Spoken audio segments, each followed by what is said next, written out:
నిన్న కామారెడ్డిలో జరిగిన ఘటన మా తోటి శాసనసభ్యుడు భారతీయ జనతా పార్టీ డిప్యూటీ లీడర్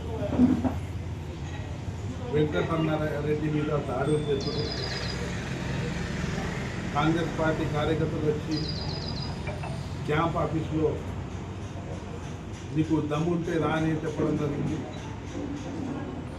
మా శాసనసభ్యులు పోవటానికి సిద్ధముండే, కానీ పోలీసు అక్కడ క్యాంప్ ఆఫీస్లో హౌస్ అరెస్ట్ చేయడం, మీరు పోలీసులు అన్న తర్వాత ఒక పక్క అక్కడికి వెళ్ళి పోలీసులు దొరికినం చేస్తున్నారు, ఒక పక్క కాంగ్రెస్ కార్యకర్తలు సభ్యులని అనుయాయులు అందరూ దమ్ముంటే రా అని అంటున్నారు.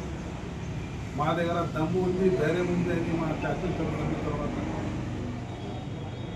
ఏదైతే రాజ్యాంగం రాసిన బాబాసాహెబ్ అంబేద్కర్ లా అండ్ ఆర్డర్కు నేను పాటిస్తా. పోలీసు వాళ్ళు అద్దంటే నేను పోలేదు, ఖచ్చితంగా రావడానికి నేను సిద్ధమన్న తర్వాత కూడా మా క్యాంప్ ఆఫీస్లో వచ్చి కార్యకర్తలు దౌర్జన్యం చేసిన తర్వాత మా కార్యకర్తలు కూడా వాళ్ళ మీద దాడి చేయడం జరిగింది. ఈ ప్రజాస్వామ్యంలో ఎక్కడ కూడా చూస్తే ఈ కాంగ్రెస్ పార్టీ కార్యకర్తలు దొంగల్లాగా మేము ఓడిపోతాము, మున్సిపాలిటీని మేము గెలము, మాకు రాహుల్ గాంధీ ముంగట నల్లముఖం అవుతుందని అన్ని విధాలుగా విధాలుగా ప్రయత్నం చేసి కార్యకర్తలకు కౌన్సిలర్లను గెలిపించి ఎవరైతే ఇండిపెండెంట్గా వేరే పార్టీతో గెలిచేలా కౌన్సిలర్లకు పోలీసులతో ఎప్పుడో కూడా ఈ ప్రజాస్వామ్యంలో ఈ పూర్తిగా విరుద్ధం అనేది తెలియజేస్తున్నాను.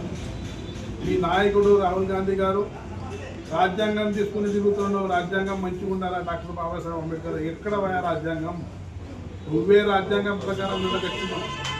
ప్రజాస్వామ్యంలో గెలిచిన వ్యక్తికి గౌరవం ఇవ్వాలా, ఏ పార్టీతోని కానీ కూడా గౌరవం ఇవ్వకుండా దౌర్జన్యం చేసుడు, గుండాయుధం చేసుడు ఎక్కడ సాధ్యమని నేను సభాముఖంగా తెలియజేస్తున్నాను. అదేవిధంగా ఈరోజు నా శాసనసభ్యుడి మీద అవమానం జరిగింది, దాడులు జరిగినాయని నేను కామారెడ్డి పోవటానికి సిద్ధమైతే నాకు ఇక్కడ లోకల్ పోలీసులు హౌస్ అరెస్ట్ చేయడం జరిగింది. అంటే ప్రజాస్వామ్యంలో ఎవరికి కలద్దు, ఎవరికి మాట్లాడద్దు అనేది రాసింది ఉందా అని నేను అడిగితే తను మాకు పైన నుంచి ఆర్డర్ ఉందండి. పైన నుంచి అంటే మీ ముఖ్యమంత్రి చెప్పిండా, లేకుంటే మీ ఇన్ఛార్జ్ మంత్రి చెప్పిండా, అంటే గవర్నమెంట్ ఎంప్లాయీస్ చెప్పిండా, ఎవరు చెప్పిండంటే ఏం తప్పుడు చేయవచ్చు. అంటే పోలీసు వాళ్ళది కూడా దౌర్జన్యం ఉండదని నేను తెలియజేస్తున్నాను. అదేవిధంగా రెండో సంగతి, రాజా సింగ్ మా శాసనసభ్యుడు ఓలా గ్రామంలో శివాజీ స్టాచ్యూ ఇనాగ్రేషన్కు రావటానికి వెళ్ళటంగా మన ఆయనకు హౌస్ అరెస్ట్ చేయడం జరిగింది.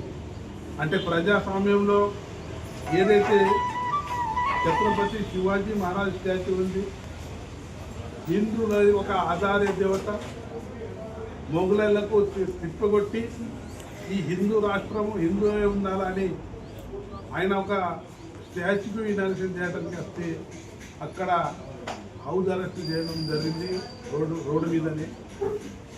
ఏది ఏమైనా కూడా ఆయన అక్కడ హౌస్ అరెస్ట్ ఈరోజు చేశారు, నేను ఖచ్చితంగా సభాముఖంగా తెలియజేస్తున్నాను. ఎప్పటిదాకా రాజా సింగ్ మా ఓలా గ్రామానికి రాడు అప్పటి వరకు మేము శివాజీ స్టాచ్యూ కూడా ఇనాగ్రేషన్ చేయమని సభాముఖంగా మీకు అందరికీ తెలియజేస్తున్నాను. ఈ కాంగ్రెస్ పార్టీ చెప్తుంది ఒకటి, చేస్తుంది ఒకటి. రాజ్యాంగం రాసిన తప్పు చేస్తామని భారతీయ జనతా పార్టీ కానీ వాళ్ళే తప్పు చేస్తున్నారు. అంటే ఇంతకుముందు 10 సంవత్సరాలు చేసిన కేసీఆర్ ప్రభుత్వం, ఆ బడాభాయి చోటాభాయి ఇద్దరు దొంగలు ప్రజలకు మోసం చేస్తున్నారని సభాముఖంగా తెలియజేస్తున్నాను.